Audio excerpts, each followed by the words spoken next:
ஆண்டவராகிய இயேசு கிறிஸ்துவின் நாமத்தில் உங்களுக்கு வாழ்த்துக்கள். எல்லாரும் எப்படி இருக்கீங்க? சுகமா இருக்கீங்களா? சந்தோஷமா இருக்கீங்களா? இந்த நாளிலும் ஆண்டவர் கொடுக்கிற ஆசீர்வாதமான வார்த்தை யோசுவா 24 அதிகாரம் 24 வசனம். Joshua chapter 24 verse 24. அப்பொழுது ஜனங்கள் யோசுவாவை நோக்கி, நம்முடைய தேவனாகிய கர்த்தரையே சேவித்து அவர் சத்தத்திற்கே கீழ்ப்படிவோம் என்றார்கள். கர்த்தருடைய பிள்ளைகளே, இந்த உலகத்துல பலதரப்பட்ட மனிதர்கள் இருக்கிறார்கள். பலதரப்பட்ட தெய்வங்களை அவர்கள் சேவிக்கிறார்கள், வணங்குகிறார்கள்.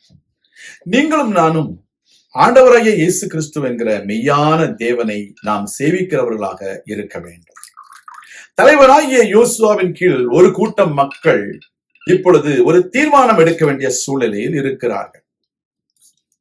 அந்த வேளையில யோசுவா கேட்கிற ஒரு கேள்வி, நீங்கள் நதிக்கு அப்புறத்தில் இருக்கிற உங்கள் பிதாக்களுடைய தெய்வங்களை வணங்க போகிறீர்களா, சேவிக்க போகிறீர்களா? இல்லை நீங்கள் வாசம் பண்ணுகிறதான இந்த தேசத்தில் இருக்கிற எமோரியரின் தெய்வங்களை வணங்க போகிறீர்களா? நீங்க என்னனாலும் படிக்கோங்க, நானும் என் வீட்டாருமோ வென்றால் கர்த்தரையே சேவிப்போம் என்று ஒரு தீர்மானம் பண்ணுகிறார். Dear children of God, under the leadership of Joshua, the people are supposed to take a decision to serve the Lord.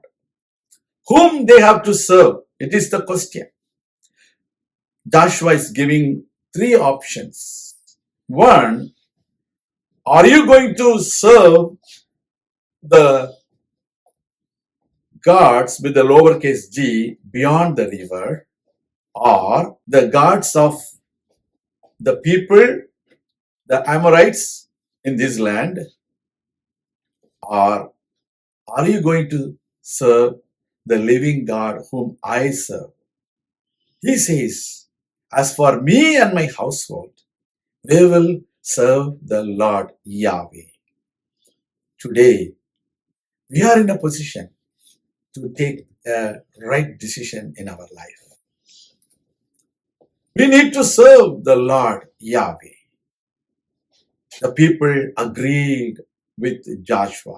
That is why they say, we will serve the Lord our God and we will obey His voice. That is very important to us today. Are we serving the Lord God, our God who saved us from the miry clay? Do we obey His voice? That is very important.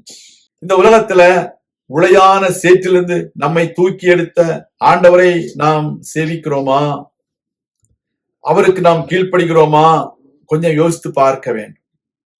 நாம் தேவனுடைய பிள்ளைகள், தேவனுக்கென்று பிரித்தெடுக்கப்பட்டவர்கள், தேவனால் தெரிந்து கொள்ளப்பட்டவர்கள். நீங்களும் நானும் அந்த தேவனுடைய சத்தத்திற்கு கீழ்ப்படிய வேண்டும், அவரையே சேவிக்க வேண்டும். இல்லை என்றால் நம்முடைய தேவன் அதம் பண்ணுவார் என்று சொல்லி 21வது வசனத்தில் வாசிக்கிறோம். We read in the verse 21 that the Lord will consume to those who do not serve the Lord. So we need to understand the consequences of going away from God, turning yourself away from God. We need to understand it is not going to help you. You are not going to receive the blessings. But when you serve the Lord God of Joshua, who is Jehovah, then He will bless you. He will bless you. He will grant every blessings from heavens and from earth. ஆண்டவர் வானத்தின் ஆசீர்வாதங்களினாலும் பூமியின் ஆசீர்வாதங்களினாலும் உங்களை நிரப்புவார், உங்களை ஆசீர்வதிப்பார். நான் உங்களுக்காக ஜெபிக்கிறேன். எங்கள் அன்பின் பரலோக பிதாவே, இந்த அருமையான வேளையில உம்முடைய பிள்ளைகளாகிய நாங்கள் உம்முடைய சமூகத்திலே வந்திருக்கிறோம். நாங்கள் உம்மையே செவிப்பது நலமென்று கண்டிருக்கிறோம். நாங்கள் உம்மையே செவிப்போம். நாங்களும் எங்கள் குடும்பத்தினரும் எங்கள் வீட்டாரும் நாங்கள் சபையாருமாக உம்மை செவிப்போம். உம்முடைய சத்தத்திற்கே கீழ்ப்படிவோம். உமக்கே ஆராதனை செய்வோம். உம்முடைய நாமத்தையே மகிமைப்படுத்துவோம். எங்களை தாழ்த்தி உம்முடைய கரங்களில் ஒப்புக் கொடுக்கிறோம். இயேசு கிறிஸ்துவின் நாமத்தில் ஜெபிக்கிறோம் எங்கள் நல்ல பிதாவே. ஆமென். கர்த்தர் தாமே உங்களை ஆசீர்வதிப்பாராக. ஆமென்.